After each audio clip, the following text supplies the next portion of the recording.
Welcome back to my channel. So start करते हैं mango dB tutorial. तो जिन लोगों ने पहला वीडियो देख रखा है, उस वीडियो में मैंने बताया था कि किस तरीके से आपको मैंगो डीबी का इंस्टॉलेशन करना है अपने सिस्टम में। और अब हम जानेंगे कि कैसे हम इस पे काम करेंगे, कैसे हम डेटाबेस क्रिएट करेंगे, टेबल क्रिएट करेंगे, उसमें डेटा एंटर करेंगे, ये सारी चीज़ें। और थोड़ा सा introduction related to this database कि कैसे ये है, क्या कैसे ये काम करता है, कहाँ से आया, क्या इसमें नए फीचर्स हैं, ये सारी चीज़ें हम जानेंगे इस वीडियो में। तो चलिए स्टार्ट करते हैं फटाफट मैंगो डीबी के बारे में। तो सबसे पहले एक बेसिक इंट्रोडक्शन लेके चलते हैं मैंगो डीबी के बारे में। एग्जैक्टली ये है क्या। यहाँ पर सपोज कि एक हेडिंग है, मान लो अगर कोई आपसे पूछता है कि व्हाट इज मैंगो डीबी, तो इसको कैसे बताना है, एग्जैक्टली ये है क्या, पहले इस चीज़ को समझते हैं। मैंगो डीबी क्या एक open source document oriented no SQL database है, जो कि जाना जाता है अपनी फ्लेक्सिबिलिटी के लिए, स्केलेबिलिटी के लिए एंड परफॉर्मेंस के लिए। Okay, it can handle large amount of volume of data while offering dynamic schema. अब यहाँ पर एक चीज याद ध्यान रखने वाली है, ये जितने भी रेड हाईलाइटेड पॉइंट है ना, इनका कुछ ना कुछ मतलब है, जो कि मैं इसी वीडियो में एक्सप्लेन करूंगा आगे। ओके, कि what is document oriented, what is flexibility, scalability, performance, okay, and also dynamic schema है क्या, ये भी हम बात करेंगे। पहले हम जान लेते हैं कि मैंगो डीबी कहाँ से ये, कि कहाँ से ड्राइव हुआ। देखो, एक वर्ड है जिसको बोलते हैं हुमंगस, और इसी वर्ड से इन्होंने क्या बनाया, मैंगो डीबी। इसका मतलब क्या होता है कि आप reflecting its capability to handle large volume of data. ठीक है, मैंगो डीबी का मतलब होता है कि ये easily large amount of data को हैंडल कर सकता है। अब mango dB is developed and supported by company जिसको बोलते हैं टेंजन। ये कंपनी थी जो अब इसका नाम बदल के क्या हो गया है, मैंगो डीबी इनकॉर्पोरेशन हो गया है। ओके, अब यहाँ पर देखो मैंगो डीबी के कुछ फीचर्स हैं। पहला फीचर्स क्या है, डॉक्यूमेंट ओरिएंटेड डेटाबेस क्या होता है, हम ये जानेंगे। दूसरा है हाई परफॉर्मेंस, हम ये जानेंगे। तीसरा है high availability, and next is automatic scaling, and another one is dynamic schema. ठीक है, ये सारी चीज़ें हम डिस्कस करेंगे इसमें। अब जरा हम बात कर लेते हैं कि what is document oriented database. देखो, डॉक्यूमेंट ओरिएंटेड डेटाबेस को आप ऐसे समझो कि हमारे पास दो तरह के डेटाबेस हैं। एक है आपका ट्रेडिशनल डेटाबेस जिसको बोलते हैं रिलेशनल डेटाबेस, जिसमें हम डेटाबेस बनाते हैं, उसके अंदर टेबल बनाते हैं और टेबल के अंदर रो कॉलम होते हैं। और दूसरा होता है आपका नो एसक्यूएल डेटाबेस, जो कि मॉडर्न जमाने का डेटाबेस है, जैसे कि फॉर एग्जांपल मैंगो डीबी आपका क्या है, नो एसक्यूएल डेटाबेस। इसमें क्या होता है, हम टेबल नहीं बनाते, इसमें हम जो भी हम फाइल क्रिएट करते हैं वो होता है जेसन का फाइल, और उसके अंदर हम जेसन फाइल फॉर्मेट की तरह ही डेटा को स्टोर करते हैं। ठीक है, वो भी आपको मैं डिस्कस करूंगा। पहले देख लेते हैं यहाँ पे क्या मेंशन है। देखो, mango dB is a document oriented database है, ठीक है, पता है, which means it store data in A flexible manner. Data आप बड़े ही आसानी तरीके से स्टोर कर सकते हो, और वो जो डेटा स्टोर करोगे ना, उसका फॉर्मेट क्या होगा, जैसे आप जेसन में डेटा स्टोर करते हो ना, सेम उसी फॉर्मेट में आप डेटा इसमें स्टोर करोगे मैंगो डीबी के अंदर। पर इसको हम जेसन नहीं बोलते, इसको अब हम क्या बोलते हैं, बीसन बोलते हैं, यानी कि बाइनरी जेसन बोलते हैं। ठीक है, मैंगो डीबी में जो भी डेटा स्टोर करते हैं उस डॉक्यूमेंट का नाम क्या होता है, बीसन, बाइनरी जेसन। ठीक है, अब जो आपका ट्रेडिशनल डेटाबेस होता है उसमें आप क्या बनाते हो, टेबल बनाते हो, उसके अंदर रो कॉलम बनाते हो, फिर उसमें डेटा स्टोर करते हो। पर मैंगो डीबी में ऐसा नहीं है। मैंगो डीबी में जो भी आप डेटा स्टोर करोगे वो एज ए डॉक्यूमेंट के फॉर्मेट में स्टोर करोगे। अब वो जो डॉक्यूमेंट होगा वो कैसा डॉक्यूमेंट होगा, वो होगा आपका बाइनरी जेसन डॉक्यूमेंट होगा। बात समझिए। अब जरा बात करते हैं डॉक्यूमेंट, एक्चुअली एग्जैक्टली डॉक्यूमेंट है क्या। देखो, डॉक्यूमेंट कुछ नहीं है, सिंपल आप जो भी एक ये बाइनरी जेसन फाइल बनाओगे ना, इसी की जो फाइल को आप सेव करोगे वही आपका डॉक्यूमेंट कहलाएगा। ठीक है, अब जो डॉक्यूमेंट होता है यहाँ पे देखो, ईच डॉक्यूमेंट कंटेन डेटा इन की वैल्यू पेयर। डॉक्यूमेंट के अंदर जो भी आपके डेटा होंगे वो की और उस की एक वैल्यू होगी। जैसे सीएसएस में आप लिखते हो ना, कलर कोलोन फिर रेड कर दिया, तो कलर क्या है, वो आपका की है, और जो आपने कलर का वैल्यू दिया है ना, वो आपकी जो सी कलर कोलोन रेड, तो रेड है वो वैल्यू है, और जो कलर है वो क्या है, आपका की है।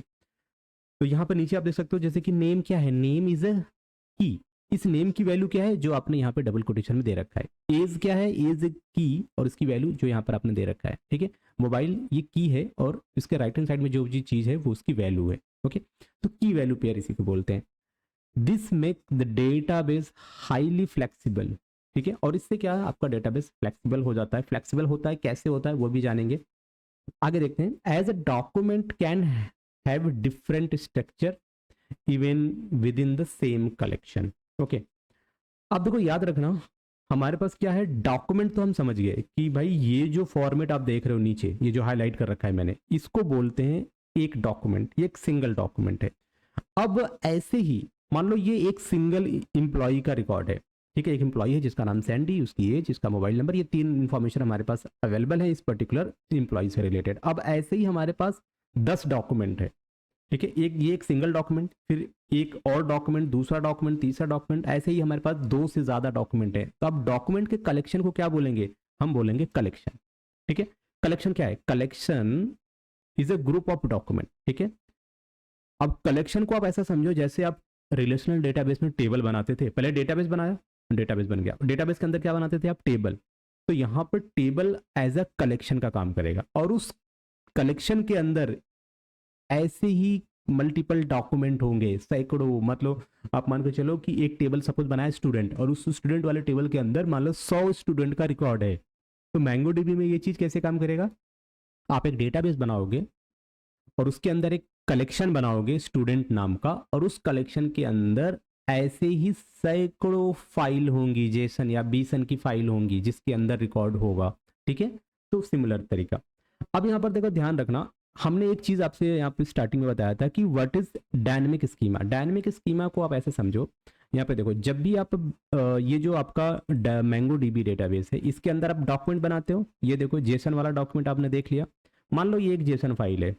अब इसके अंदर आप देखो तो नंबर ऑफ इन्फॉर्मेशन कितने हैं? 3 इन्फॉर्मेशन है, नेम के बारे में, एज के बारे में और मोबाइल के बारे में। हमने एक दूसरा जेसन फाइल क्रिएट किया। अब इसमें नंबर ऑफ इन्फॉर्मेशन हमारा इंक्रीज हो गया। अब इसमें कितने हो गए? 3 2 5, टोटल 5 इन्फॉर्मेशन है। इसमें नेम, एज, मोबाइल तो है ही, साथ ही साथ हमने 2 नए इन्फॉर्मेशन भी ऐड कर दिए एड्रेस से रिलेटेड, सिटी और जिप। ओके, जो कि इस पहले वाले में नहीं थे। यहाँ पर देखो, अगर सेम यही टास्क अगर मुझे रिलेशनल डेटाबेस में करना होता तो कैसे होता? एक छोटा सा एग्जांपल मैं आपको दिखाता हूँ। सपोज करो, यहाँ पर देखो, अब ये आपके सामने एक स्ट्रक्चर है। पहले हम देख लेते हैं ये टेबल का स्ट्रक्चर। मान लो ये क्या है? ये है आपका रिलेशनल डेटाबेस। क्या है ये? Relational database. यहाँ पर देखो, ये एक टेबल है। इस टेबल के अंदर हमारे पास पहले क्या है? पहले हमारे पास है एक टेबल है। एक मिनट, यहाँ पे देखो, हमारे पास एक टेबल है। इस टेबल में पहले हमारे पास कितने कॉलम है? 3 कॉलम। नेम है, एज है और मोबाइल नंबर। ठीक है, अब हमने यहाँ पे एक नेम दे दिया बंदे का, और एक एज दे दिया, और यहाँ पर मान लो एक हमने मोबाइल नंबर दे दिया। अब ये इंफॉर्मेशन तो हमारा स्टोर हो गया इस टेबल में, पर कल को, अब ये देखो, अब हमें 2 नए फील्ड और इसमें ऐड करने हैं, सिटी और जिप।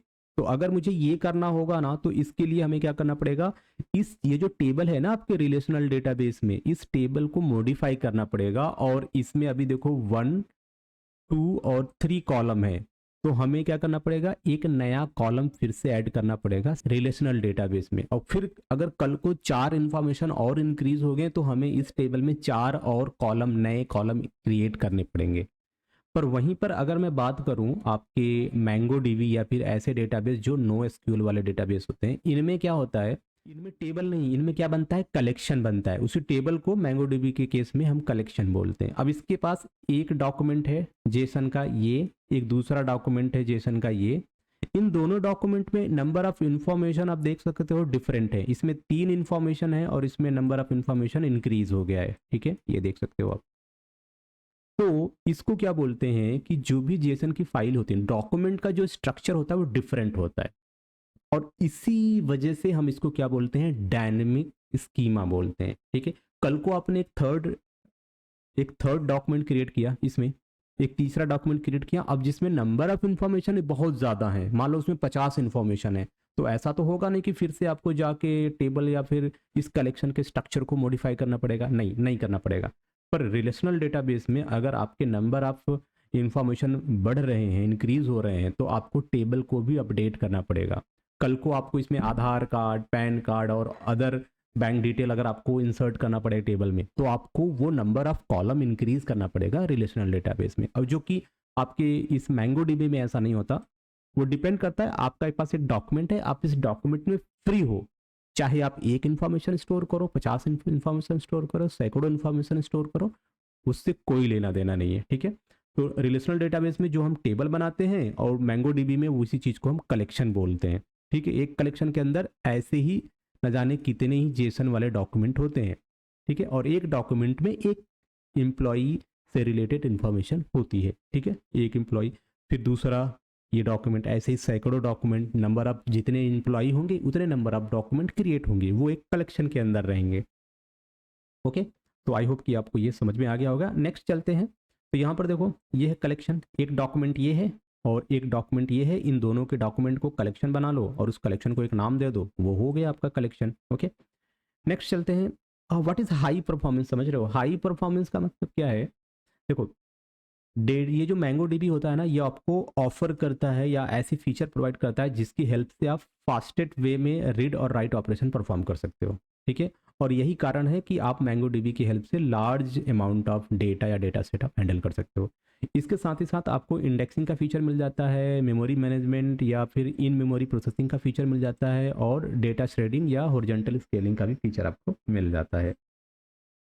नेक्स्ट आपका होता है हाई अवेलेबिलिटी। देखो, हाई अवेलेबिलिटी का क्या मतलब है, ध्यान रखना, यहाँ पर मैंगो डीबी में एक फीचर होता है रिप्लिकेशन, या फिर जिसको हम क्या बोलते हैं, रिप्लिका सेट। अब इसी रिप्लिका सेट की हेल्प से आप मैंगो डीबी को आप अवेलेबल करा सकते हो हाईली। कैसे? रिप्लिका सेट जो बना होता है वो दो नोड का बना होता है, एक होता है आपका प्राइमरी नोड, एक होता है आपका सेकेंडरी नोड। अब जो प्राइमरी नोड होता है ना, इसका काम क्या होता है, ये हैंडल करता है all read and write operation को, और वहीं पर जो आपका सेकेंडरी नोड होता है ना, ये क्या करता है, रिप्लिकेट करता है data from primary node. Okay, अब सपोज करो अगर कोई फेलियर आ जाता है आपके प्राइमरी नोड में, तो इस कंडीशन में जो आपका सेकेंडरी नोड होता है ना, is automatically promoted to primary node. Okay, और ये इंश्योर करता है continuous service with minimal downtime. समझिए। अब बात करें, अगर हम ऑटोमेटिक स्केलिंग की बात करें, इसमें देखो, जो भी आपका इसी को हम हॉरिजॉन्टल स्केलिंग भी बोलते हैं। देखो, एक टाइम के साथ साथ आपका डेटाबेस इंक्रीज होता रहता है, और ऐसे कंडीशन में मैंगो डीबी इंश्योर करता है that as your data grow ना, your database can scale horizontally across multiple server to accommodate more data and handle large workload. Okay, तो ये कुछ फीचर्स हो गए। अब हम बात करते हैं इसकी हिस्ट्री के बारे में, मैंगो डीबी की हिस्ट्री। देखो, हिस्ट्री में ज़्यादा कुछ नहीं, कुछ 3-4 पॉइंट मैं आपको डिस्कस कर दूंगा। पहले तो 2007 में मैंगो डीबी डेवलपमेंट बिगेन। ये टेंजन जो भी कंपनी थी, अब मैंगो डीबी इनकॉर्पोरेशन बन गई है, इसने स्टार्ट किया था। कब? जब ये टेंजन ना एक कह सकते हो कि एक प्रोजेक्ट बना रही थी सिमिलर टू माइक्रोसॉफ्ट एज्योर, तो उसने 2007 में मैंगो डीबी का डेवलपमेंट स्टार्ट किया था। और 2009 में क्या बोला इन्होंने, MongoDB was introduced to the market as a open source database after starting as a PaaS project. जब उन्होंने पास प्रोजेक्ट यानी कि platform as a services project start किया था, एंड देन उन्होंने डिक्लेयर किया कि भैया ये ओपन सोर्स डेटाबेस है। एंड 2010 में first stable production version 1.4 was release in March 2010। और 2014 में क्या किया इन्होंने, latest stable version Mongo DB 2.4.91 release in January 10 2014। तो ये शॉर्ट इन हिस्ट्री आप कह सकते हो मैंगो डीबी से रिलेटेड। अब एक जो सबसे बड़ी चीज़ है जो कि अक्सर कन्फ्यूजन पैदा करती है कि what is no SQL database. No SQL database को हम क्या बोलते हैं, नॉन एसक्यूएल या फिर नॉन रिलेशनल डेटाबेस बोलते हैं। ये डेटाबेस स्टोर करते हैं और रिट्रीव करते हैं डेटा को डिफरेंटली फ्रॉम ट्रेडिशनल डेटाबेस। जो आपके ट्रेडिशनल डेटाबेस क्या हैं, जैसे कि आपका एसक्यूएल सर्वर, ओरेकल, ये सारी चीज़ें आपकी हो गई ट्रेडिशनल डेटाबेस यानी कि रिलेशनल डेटाबेस। ओके, अब रिलेशनल डेटाबेस क्या करता है, ये आपको पता ही है कि टेबल और टेबल के अंदर रो कॉलम इस फॉर्मेट में डेटा को स्टोर करता है। और वहीं पर मैंगो डीबी क्या करता है, यानी कि जो आपका नो एसक्यूएल डेटाबेस क्या करते हैं, नो एसक्यूएल डेटाबेस का जो फॉर्मेट होता है वो होता है डॉक्यूमेंट के फॉर्मेट में स्टोर करते हैं, और डॉक्यूमेंट के अंदर जो भी वैल्यू होती है वो की वैल्यू पेयर में होती हैं। और सिमिलर जो आपका एक आपने सुना होगा ग्राफ डेटाबेस, वो भी इसी के बेसिस पे काम करता है। ठीक है, तो वहीं पर ट्रेडिशनल में क्या होता है, आप टेबल बनाते हो। अब देखो, हम क्यों यूज करें no SQL, why no SQL? इसका सिंपल सा आंसर है कि no SQL database are design to handle big data and real time web application offering flexibility of unstructured data. Okay, जैसे कि बताया ऊपर कि आपको नंबर ऑफ इंफॉर्मेशन इंक्रीज करना है किसी टेबल के अंदर, तो रिलेशनल डेटाबेस में आपको टेबल में वो जितने भी आप नए कॉलम ऐड करोगे, तो उसके लिए हर बार टेबल को मॉडिफाई करना पड़ेगा। पर यहाँ पर आपको ऐसी फैसिलिटी मिलती है, आप डायरेक्टली जितना दिल करे उतना इन्फॉर्मेशन स्टोर करो उस पर्टिकुलर कलेक्शन के अंदर, कोई रिस्ट्रिक्शन नहीं है। ठीक है, तो वो एक सबसे बड़ी फीचर्स है इसका। और उसके साथ ही साथ आप इसमें जैसे मैंने बताया कि लार्ज अमाउंट ऑफ डेटा आप बहुत ही आसानी से हैंडल कर लोगे, तो इस वजह से लोग ज़्यादा प्रीफर करते हैं NoSQL डेटाबेस को। अब हिस्ट्री देख लें NoSQL की, तो 1970 में फ्लैट फाइल सिस्टम था, मतलब डेटाबेस से पहले चलता था फ्लैट फाइल सिस्टम, ठीक है। उसमें जो भी प्रॉब्लम थी, जो भी खामियां थी, उसको दूर करने के लिए फिर क्या आ गया मार्केट में, रिलेशनल डेटाबेस आ गया, ठीक है। अब रिलेशनल डेटाबेस जो था, आपने नाम सुना होगा EF कोड, इन्होंने 12 रूल लिखे थे डेटाबेस के, ठीक है, कि कैसे रिकॉर्ड स्टोर होगा, क्या सारी चीज़ें हैं। अब उसके बाद फिर आ गया आपका NoSQL। अब NoSQL में क्या होगा, अब जितनी भी आपके रिलेशनल डेटाबेस में जो भी खामियां थी, जो भी लिमिटेशंस थे, उनको वो दूर करके एक बेहतर मॉडर्न डेटाबेस तैयार कर रहा है, ठीक है, जो कि आपका NoSQL डेटाबेस है। और आजकल ये बड़े ही लार्ज स्केल पर यूज़ किया जा रहा है, चाहे आपका छोटा प्रोजेक्ट हो या कॉम्प्लेक्स प्रोजेक्ट हो, आप इसको ईजिली यूज़ कर सकते हो। अब एडवांटेज क्या है NoSQL की, NoSQL के एडवांटेज क्या है कि सपोर्ट करता है डाइवर्स क्वेरी लैंग्वेज, ऑफर करता है फास्ट परफॉर्मेंस, इनेबल करता है horizontal scalability across distributed system. अब एक चीज़ हम देख लेते हैं, जनरली कंफ्यूजन होता है कि SQL versus non SQL versus NoSQL database क्या होते हैं। तो अब SQL वाले आपके क्या हो गए, ये जो कि टेबल के स्ट्रक्चर में हो, वो SQL वाले होंगे। नॉन SQL क्या होते हैं, वो होते हैं जो इस तरीके से नोड के स्ट्रक्चर में हो, ग्राफ के स्ट्रक्चर में हो, वो नॉन SQL वाले हो सकते हैं। एक छोटा सा डिफरेंशिएट यहाँ पे मैं क्रिएट कर रहा हूँ। अब जैसे कि सिंपल आपको कभी कोई कोई पूछ सकता है कि different between MongoDB SQL server, ठीक है, इंटरव्यू में पूछ सकते हैं, तो आप ये सारे इन्फॉर्मेशन दे सकते हैं। So these are the features जो कि आपके इंटरव्यू के पॉइंट ऑफ व्यू से काफ़ी बेटर साबित हो सकता है कि आप इनको प्रिपेयर कर लीजिए। 4-5 पॉइंट आप मेन जो पॉइंट है आप इनको प्रिपेयर कर लीजिए, ठीक है। अब नेक्स्ट हम चलते हैं कि MongoDB में डेटा टाइप क्या क्या होते हैं। देखो डेटा टाइप तो आपको पता ही है कि किस तरह की वैल्यू हम दे रहे हैं। तो पहले हमें डिफाइन करना पड़ेगा कि भाई हम स्ट्रिंग वैल्यू दे रहे हैं, इंटीजर दे रहे हैं, नंबर दे रहे हैं, बूलियन दे रहे हैं, ठीक है। और उस आधार पे फिर वो अपना आगे का काम स्टार्ट करता है। बट यहाँ पर अगर हम देखें तो ओवरऑल जितने भी वैरायटी के डेटाबेस है ना, वो सारे डेटाबेस इसमें आपको, वो सारे डेटा टाइप इसमें आपको सपोर्ट, उनका सपोर्ट आपको देखने को मिल जाएगा। शॉर्ट लिस्ट हम यहाँ पे देख लेते हैं क्या क्या है। जैसे कि स्ट्रिंग डेटा आपको मिलता ही है इसमें डेटा टाइप में, ठीक है। और इंटीजर भी मिल जाता है, बूलियन में आपको मिल जाता है, आपको डबल मिल जाते हैं, फिर आपको मिनिमम और मैक्सिमम भी आपको ये मिल जाता है, ठीक है। एरे, आपका एरे का सपोर्ट मिल जाता है, एक नया डेटाबेस आपको एक लिस्ट मिल जाती है एरे की, ठीक है। टाइम स्टैम्प मिल जाता है, ऑब्जेक्ट आपको मिल जाता है, एक डेटा टाइप नल भी होता है, सिंबल डेटा टाइप भी आपको मिल जाता है, similar to string but used for specific symbol, okay. Date आपको मिल जाता है, ऑब्जेक्ट आईडी मिल जाता है, represent the document unique ID. Binary data मिल जाता है, यूज टू स्टोर बैनरी, जैसे कि किसी इमेज को बैनरी में कन्वर्ट करके स्टोर कर दो, किसी PDF को बैनरी में कन्वर्ट करके स्टोर कर दो, तो बैनरी डेटा भी आपको मिल जाता है। कोड आपको मिल जाता है, store JavaScript code within the document, okay. And regular expression भी आपको मिल जाता है। तो these are the data type जो कि MongoDB में यूज होते हैं। अब एक छोटा सा एग्जांपल देखते हैं कि how to create a database in MongoDB, ठीक है। तो डेटाबेस आप MongoDB में कैसे क्रिएट करोगे।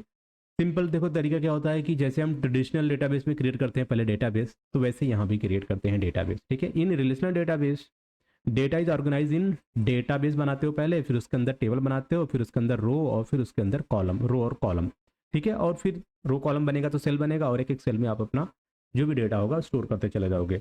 और वहीं पर जो आपका NoSQL डेटाबेस होता है ना, जैसे कि MongoDB, इसमें डेटा स्टोर होता है in different format known as binarisation. तो बैनरीजेशन में आप एक डॉक्यूमेंट बनाते हो, उस डॉक्यूमेंट में आप अपना की वैल्यू पेयर के फॉर्मेट में अपना रिकॉर्ड आप उसमें मेंशन करते जाते हो। अब जो बीशन होता है ना, a binary version of JSON used to store data in MongoDB, ओके। कलेक्शन क्या होता है, तो जो भी बीसन का जो डॉक्यूमेंट बनेगा ना, उन डॉक्यूमेंट के कलेक्शन को क्या बोलते हैं, कलेक्शन। देखो कलेक्शन जो है ना, वो टेबल की तरह होते हैं। जैसे SQL सर्वर में आप टेबल बनाते हो, तो यहाँ पर हम क्या बनाएंगे, कलेक्शन बनाएंगे, ठीक है। वेयर रिलेटेड डॉक्यूमेंट, यानी कि जो भी आपके डॉक्यूमेंट डॉक्यूमेंट समझ रहे हो, ये आपके SQL में जो आप रो बनाते थे ना, एक रो में क्या इन्फॉर्मेशन है पूरी रो में, तो वैसे ही यहाँ पर वो एज अ डॉक्यूमेंट बोला जाता है इसको, ठीक है। एक रो यानी एक डॉक्यूमेंट, दूसरी रो ये दूसरा डॉक्यूमेंट, तीसरी रो तीसरा डॉक्यूमेंट। तो टेबल में जो जितने नंबर ऑफ रो होंगे, जैसे कि आपने कहा कि एक टेबल है स्टूडेंट का, और उस टेबल में 10 रो हैं, 10 रो यानी कि 10 अलग अलग स्टूडेंट की रिकॉर्ड है। तो MongoDB में क्या होगा, एक कलेक्शन है, उस कलेक्शन के अंदर बीसन के 10 फाइलें हैं, 10 डॉक्यूमेंट हैं, और एक डॉक्यूमेंट एक स्टूडेंट को रिप्रेजेंट करेगा, सिंपल, ओके। अब जरा सा हम आगे चलते हैं, एक छोटा सा डायग्राम आपके सामने दिखाते हैं। देखो अगर हम एसक्यूएल की बात करें तो एसक्यूएल में क्या होता था, हमारे पास एक डेटाबेस पहले हम बनाते थे, तो हमने बनाया डेटाबेस। अब मैंगो डीबी में भी हम क्या कर रहे हैं, एक डेटाबेस बना रहे हैं, ठीक है। फिर एसक्यूएल सर्वर में क्या करते थे, डेटाबेस बना लिया, अब उस डेटाबेस के अंदर क्या बनाएंगे, हम टेबल बनाएंगे। तो मैंगो डीबी में क्या करेंगे, हम हमने पहले डेटाबेस बनाया और फिर डेटाबेस के बाद अब हम टेबल नहीं बनाएंगे, मैंगो डीबी में उसी टेबल को हम कलेक्शन के नाम से जानते हैं, समझ रहे हो।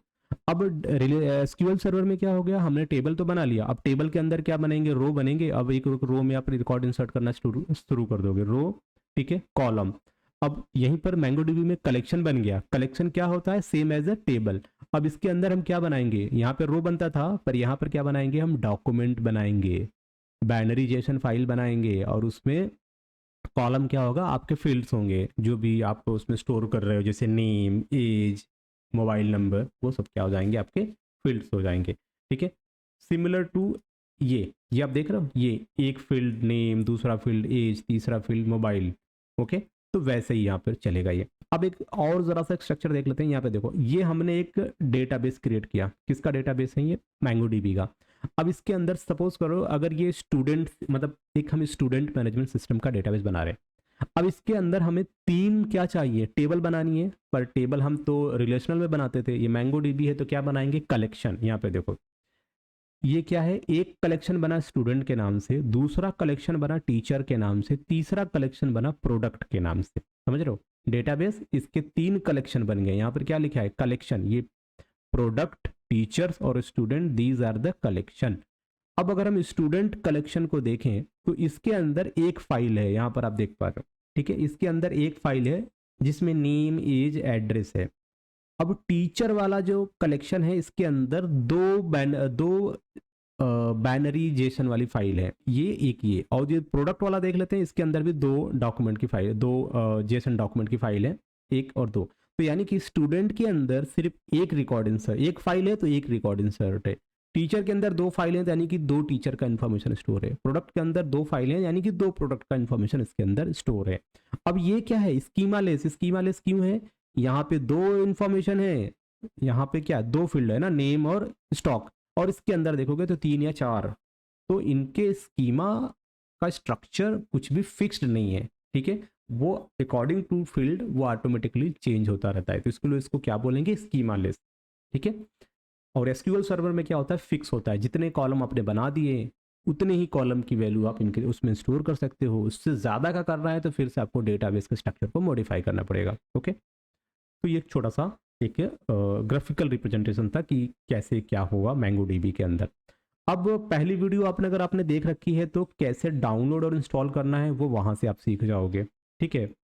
अब मैंगो डीबी में एक क्या होता है, कंपस नाम का एक सेटअप होता है। जो आप पहली वीडियो देखोगे, जो इंस्टॉल करोगे, तो ये एक सेटअप होता है जिसको बोलते हैं मैंगो डीबी कंपस। ये बेसिकली आपका क्या, एक लोकल डेटाबेस आपके सिस्टम में क्रिएट करता है, जिसमें कि आप अपने सारे रिकॉर्ड इजीली स्टोर कर सकते हो, ठीक है। अब इसके अंदर आपको क्या कर सकते हो, आपको विजुअलाइज डेटा मिल जाएगा। मतलब जैसे क्या, आपका जो माइक्रोसॉफ्ट का एसक्यूएल सर्वर है वो क्या है, एक ग्राफिकल यूजर इंटरफेस है ना, जहां पर आप ग्राफिकली सारी चीज़ों को देखते हुए सब कुछ परफॉर्म कर सकते हो। तो वैसे ही मैंगो डीबी में भी उन्होंने कहा कि हम कुछ एक जीयूआई एप्लीकेशन दें ताकि लोगों का काम आसान हो जाए। तो यहाँ पर आप विजुअलाइज डेटा देख सकते हो, क्वेरी बिल्डर बना सकते हो, स्कीमा एनालिसिस कर सकते हो, परफॉर्मेंस मैट्रिक्स वो भी आप चेक कर सकते हो, ठीक है। तो ये तो हो गया जीयूआई बेस। पर फिर भी यहाँ कंप्यूटर साइंस में ज़्यादातर लोग प्रीफर करते हैं कि कमांड प्रॉम्प्ट वाली चीज़ें हों, वो थोड़ा सा देखने में कूल लगता है। तो उन्होंने कहा ठीक है, अगर आपको जीयूआई नहीं पसंद तो हम आपको एक command based MongoDB shell provide कर देते हैं, जिसमें आप जाके ये सारे काम जो आप जीयूआई बेस्ड कर सकते थे वो सारे काम आप क्वेरी बेस्ड जाके कर सकते हो, ठीक है। यहाँ पे अपने कमांड लिखो कमांड प्रॉम्प्ट पे, और उस तरीके से आप अपना data manipulation, scripting, administration, real time query, सारी चीज़ें आप परफॉर्म कर सकते हो, ठीक है। तो वो चीज़ें भी हैं आगे, उसको भी मैं दिखाऊंगा कैसे क्या करना है। तो जिन लोगों ने पहला वीडियो देखा है तो उनको पता होगा कि मैंगो डीबी कैंपस को कैसे हम इंस्टॉल करेंगे, साथ ही साथ मैंगो डीबी सेल को कैसे इंस्टॉल करेंगे, वो पहले वीडियो में हो चुका है, लिंक डिस्क्रिप्शन में होगा, चेक कर लेना। अब बात करते हैं मैंगो डीबी के डॉक्यूमेंट की। तो डॉक्यूमेंट आपको पता ही है, मैंने बता दिया क्या डॉक्यूमेंट क्या, record in mango dB database और कॉल्ड डॉक्यूमेंट। जो रिकॉर्ड स्टोर करते हो ना, वो जिस फाइल में होती है उस फाइल को बोलते हैं बाइनरी जेसन, और उसी को हम बोलते हैं डॉक्यूमेंट भी बोलते हैं। ये रिप्रेजेंट करते हैं डेटा स्ट्रक्चर को मेड अप ऑफ की वैल्यू पेयर। तो की वैल्यू पेयर है टाइटल, टाइटल में टाइटल है, बॉडी, बॉडी में यहाँ पर देखो बॉडी का नाम है, कैटेगरी में कैटेगरी का नाम है, लाइक में लाइक है। अब यहाँ पर ये एरे देखो, टैग, टैग हो सकता है मल्टीपल हो ना, टैग न्यूज़ है, इवेंट है, और यहाँ पर ये देखो ऑब्जेक्ट, मेथड, डेटा, डेट। तो ये डेट का करंटली डेट क्या होगा वो उठा लेगा सिस्टम से, ठीक है। तो ये की वैल्यू पेयर में है, similar to JSON object, and these field value में include number, string, boolean, array और इवन नेस्टेड डॉक्यूमेंट, और इसमें नेस्टेड डॉक्यूमेंट भी हो सकता है।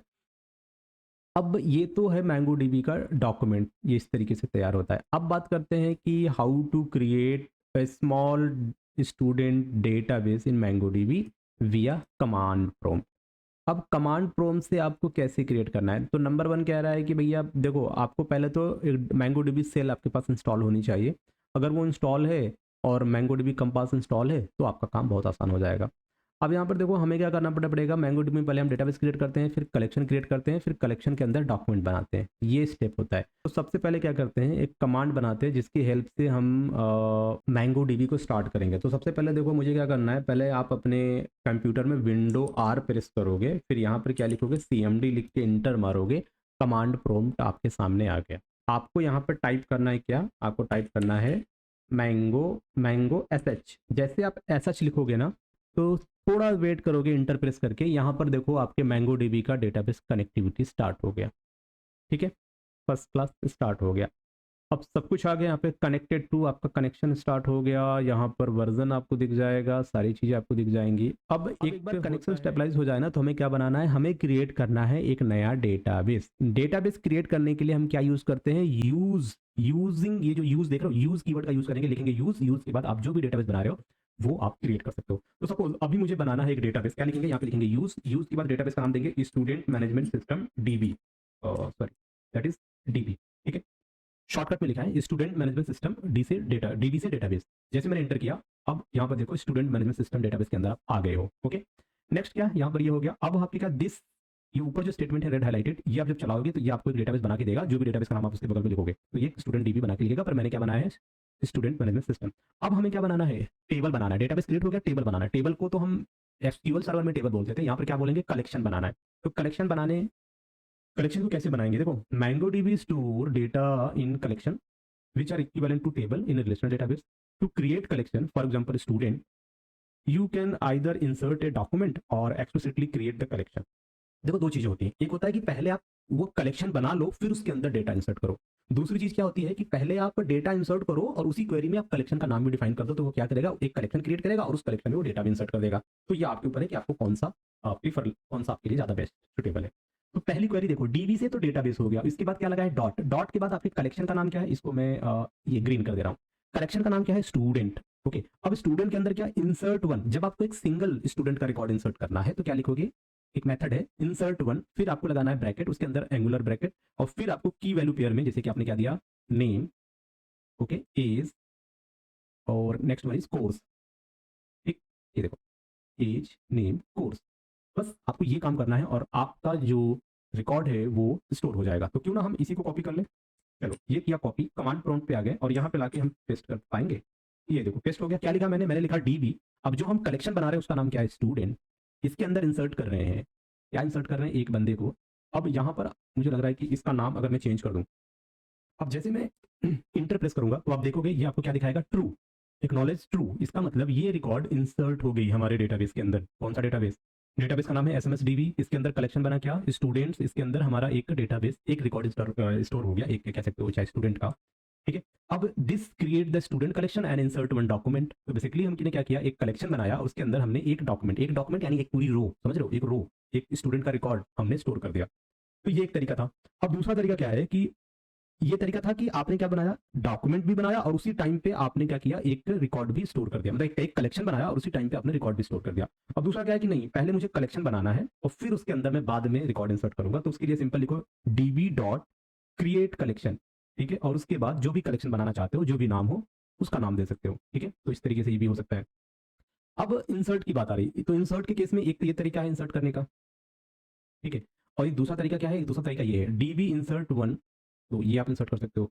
अब एक तरीका क्या है, मल्टीपल, ये जब आपको सिंगल रिकॉर्ड इंसर्ट करना हो डॉक्यूमेंट के अंदर तब यूज़ कर सकते हो। और जब आपको मल्टीपल डॉक्यूमेंट इंसर्ट करना हो मैंगो डीबी में, देखो, तो आप ये यूज़ कर सकते हो। अब मल्टीपल में क्या है, आप यहाँ पे देख सकते हो, आपने लिखा dB dot student dot insert many, insert one यानी कि सिर्फ एक स्टूडेंट का रिकॉर्ड इंसर्ट कर पाओगे। आपने लिखा इंसर्ट मैनी, तो आप मैनी स्टूडेंट का रिकॉर्ड इंसर्ट कर पाओगे। ठीक है, सिंपल सा ये कर लो कॉपी, वापस आ जाओ अपने इस कमांड पे और यहाँ पे लाके पेस्ट कर दो। अब हम क्या करेंगे, इंसर्ट पे क्लिक करेंगे। अब आप देखोगे हमने कितने इंसर्ट किए, 3, 0 1 2, ये ट्रू दिख रहा है, यानी कि ये तीन रिकॉर्ड स्टोर हो गए और सबकी एक जो ऑब्जेक्ट हमारा क्रिएट हुआ ना, और सबका एक यूनिक यहाँ पर आपको ऑब्जेक्ट आईडी भी दिख जा रहा है।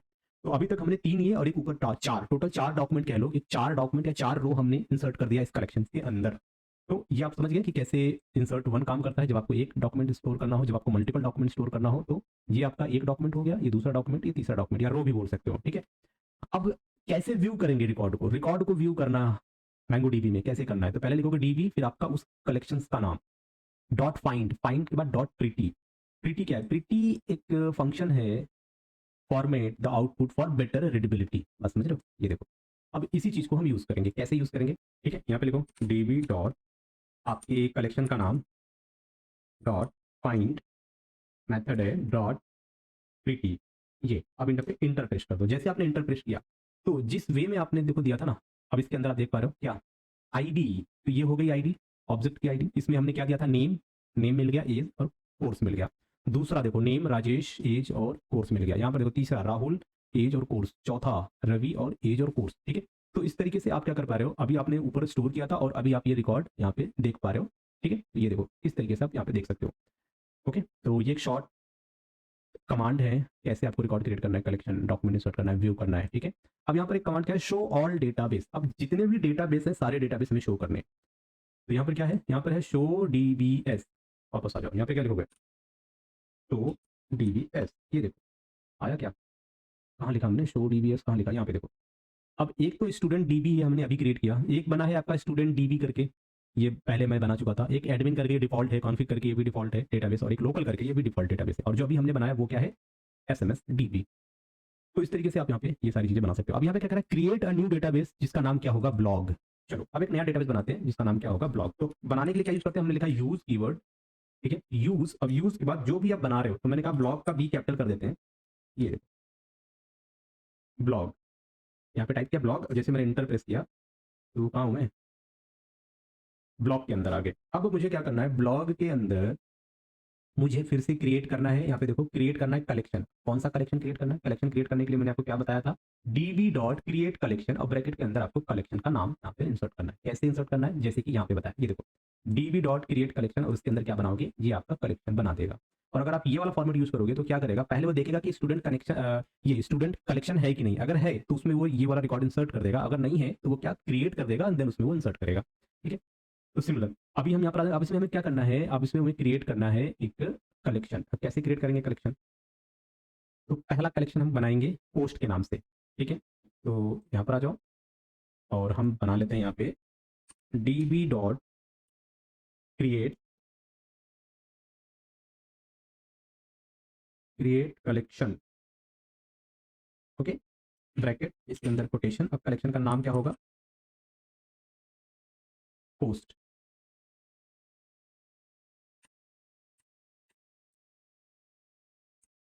पोस्ट। ओके, ये रहा। और जैसे मैं यहाँ पे इंसर्ट करूंगा तो आप देख पाओगे कि क्या हो गया, एक कलेक्शन आपका क्रिएट हो गया। ठीक है, यहाँ पे okay one two database block के अंदर एक कलेक्शन आपका क्रिएट हो गया। ओके, अब कलेक्शन क्रिएट हो गया, तो अब इसके अंदर क्या करेंगे हम, हमें रिकॉर्ड इंसर्ट करना है। रिकॉर्ड इंसर्ट करने के लिए ये देख रहे हो, सिंपल पोस्ट तो बन गया। अब हमें एक इंसर्ट करना है तो उसके लिए हम एक बना लेते हैं। तो सिंपल एक काम क्या करते हैं, एक मिनट, इसको मैं फिर से क्लोज कर देता हूँ। इसको मैंने क्लोज कर दिया, फिर से मैं विंडो आर पे चलता हूँ। यहाँ पे लिखूंगा CMD, कमांड प्रॉम्प्ट आ गया। अब यहाँ पर मैं टाइप करूंगा मैंगो SH, और इसके अंदर मैं क्या लिखूंगा, यूज, यूज ब्लॉग। ठीक है, यूज ब्लॉग पे आ गया, सही है। अब मैं क्या करने वाला हूँ, मुझे रिकॉर्ड इंसर्ट करना है। रिकॉर्ड इंसर्ट करना है ना, ये वाला रिकॉर्ड ऊपर की तरफ है।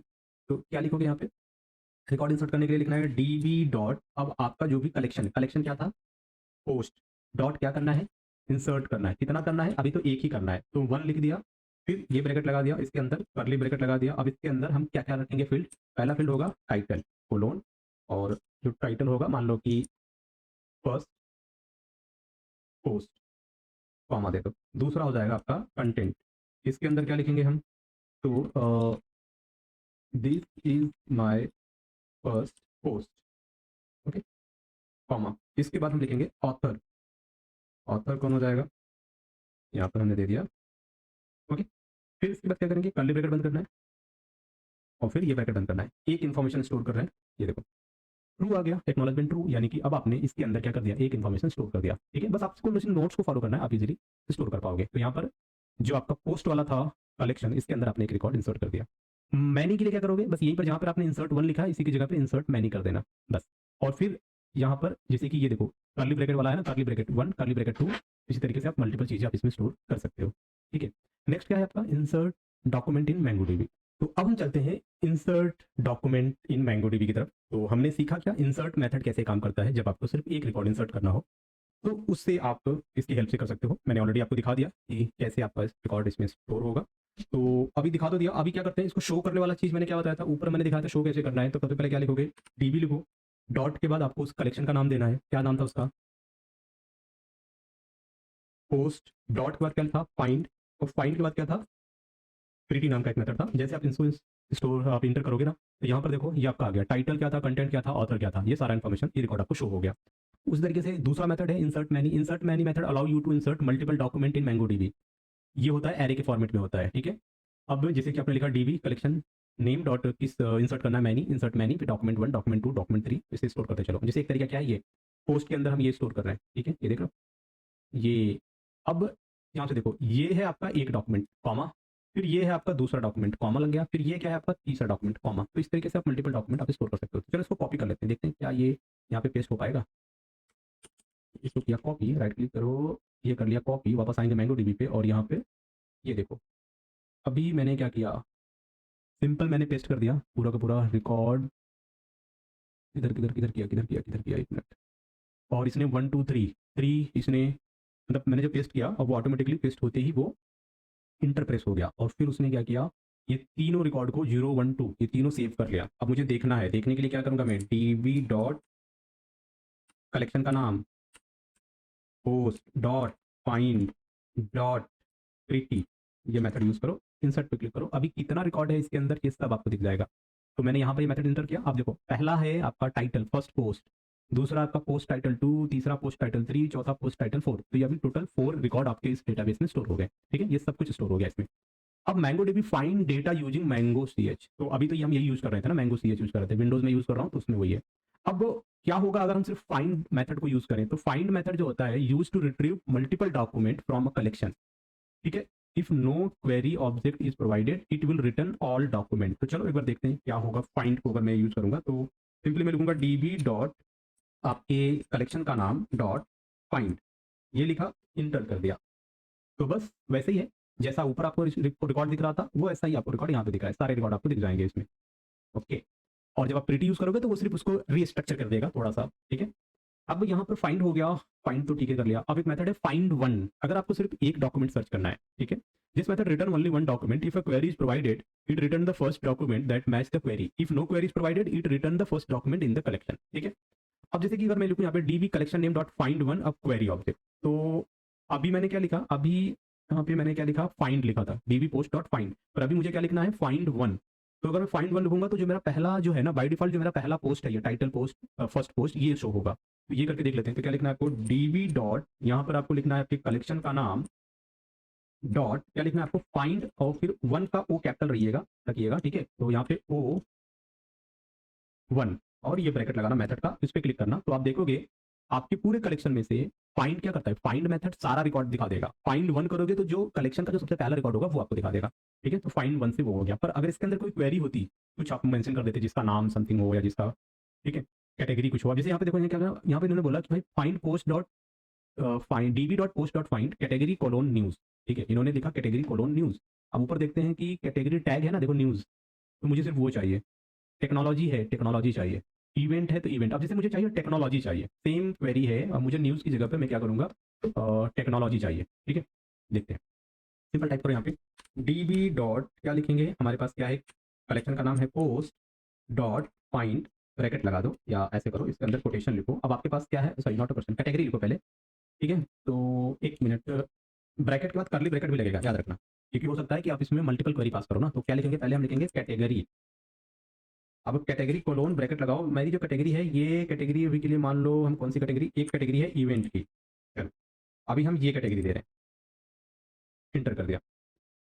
तो आप देखोगे मैंने क्वेरी कहाँ पे टाइप किया, यहाँ पे टाइप किया ना, पर यहाँ पे ये मैंने क्वेरी टाइप किया अभी कैटेगरी इवेंट। तो अब यहाँ पर देखो मेरे पास दो ऐसे डॉक्यूमेंट हैं जिसमें कैटेगरी इक्वल टू इवेंट और कैटेगरी इक्वल टू इवेंट, ठीक है। तो ये हो गई सेलेक्ट क्वेरी, लिखते थे ना आप एसक्यूएल सर में, वेयर कंडीशन लगाते थे, वेयर कैटेगरी समथिंग दिस। तो यहाँ पर भी सेम चीज़ हो गई, ठीक है। ये देखो इसको करो कॉपी और यहाँ पे लाके पेस्ट कर दिया मैंने। अब इसमें मुझे क्या करना है, अब इसमें मुझे ना वो कैटेगरी चेंज करनी है। मैंने कहा कैटेगरी को क्या लिखेंगे हम, ठीक है। यहाँ पे दिया मैंने कैटेगरी टेक्नोलॉजी और मैं इंसर्ट पे क्लिक करूंगा। तो जैसे ही मैंने इंसर्ट पे क्लिक किया तो आप देखो कैटेगरी टेक्नोलॉजी, टेक्नोलॉजी से रिलेटेड हमारे पास सिर्फ एक ही कैटेगरी है और उसका रिकॉर्ड यहाँ पर आ गया।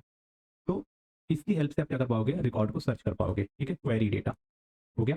अब एक आ गया प्रोजेक्शन। क्या है projection, allow you to specify which field should be included और excluded from the result set. You can use a projection as the second parameter in find या फाइंड वन मेथड, ठीक है। Use one to include specific field in the result. तो यहाँ पर example देख लो, आपने collection के अंदर फाइंड और इसके बाद एक ब्रैकेट लगाया इम्पटी और फिर title one date one, this will return the title and date field for each document. अच्छा, तो चलो ट्राई करते हैं, इसको कॉपी कर लो, ये किया कॉपी, वापस यहाँ पर आएंगे और यहाँ पर हमने किया पेस्ट। ये देखो क्या हो गया, डीबी पोस्ट। यहाँ पर मैंने फाइंड में क्या करना है, कुछ नहीं फाइंड करना है, मतलब मैंने कहते हैं स्टार होता है ना, एस्ट्रिक होता है, एस्ट्रिक। तो मुझे क्या चाहिए, टाइटल चाहिए और डेट चाहिए। जैसे आप इंसर्ट करोगे तो आपको क्या मिल जाएगा, टाइटल मिल गया, title two, title three, title four, और डेट है इसका, इसका डेट मिल गया आपको। ये क्या कह रहा है, ये कह रहा है कि this will return the title and date field for each document, okay. But this excluding field, use zero to exclude specific field. तो वन कर दिया तो आ गया जीरो, मतलब फाइंड, ये यहाँ पे क्या आई जीरो, मतलब ये मुझे नहीं चाहिए, ठीक है। टाइटल चाहिए और डेट चाहिए और ये नहीं चाहिए। यहाँ पर क्या दिखा रहा है, यहाँ पर आईडी भी शो कर रहा है ना, इसमें देखो इसमें आईडी भी शो कर रहा है, पर मुझे अब आईडी नहीं चाहिए। तो इसको करो कॉपी और यहाँ पर आ जाओ। यहाँ पर जैसे तुम पेस्ट करोगे, इंटर मारोगे, तो ऊपर में क्या शो कर रहा था आपका, फर्स्ट पोस्ट, सेकंड पोस्ट, ठीक है।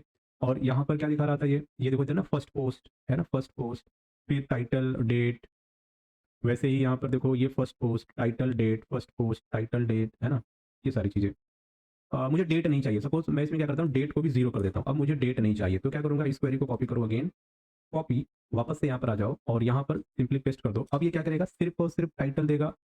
अरे यार क्या हो गया, date date date can not exclude date, can not do exclusion on field date in exclusion projection. एक minute, just minute, just minute. तो अभी हमने समझ गया कि अगर हमें कोई पर्टिकुलर फील्ड या कॉलम या कोई भी फील्ड अगर हमें नहीं चाहिए तो उसके सामने अगर हम जीरो लगा देते हैं तो वो उसको एक्सक्लूड कर देगा, ओके।